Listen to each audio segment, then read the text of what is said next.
L'estació de trens de Lleida ha assolit la xifra de 3 milions de viatgers, que han marxat o han arribat a la capital del Segrià amb TGV en els prop de 7 anys de l'arribada de l'alta velocitat a la ciutat, la primera de Catalunya en gaudir-ne. En aquests anys, Lleida ha vist augmentar progressivament el nombre de visitants com també el de reunions i congressos que acull. A més de posar a Lleida al mapa, l'arribada de l'alta velocitat ha suposat efectes positius per la ciutat, especialment en matèria econòmica però també urbanística, com ara el gran parc urbà creat arran del cobriment de les vies. En matèria econòmica destaca l'augment del turisme de reunions. Lleida va acollir 124 esdeveniments en aquest àmbit el 2003. El 2009 ja van ser 321.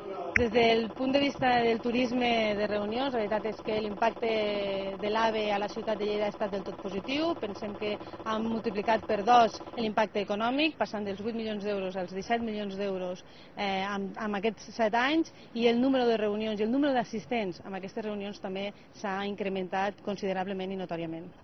L'arribada del TGV també ha servit per potenciar nous equipaments com ara el Parc Científic i Tecnològic Agroalimentari de Lleida o el Teatre i Palau de Congressos La Llotja, que ja ha rebut més de 38.000 visitants.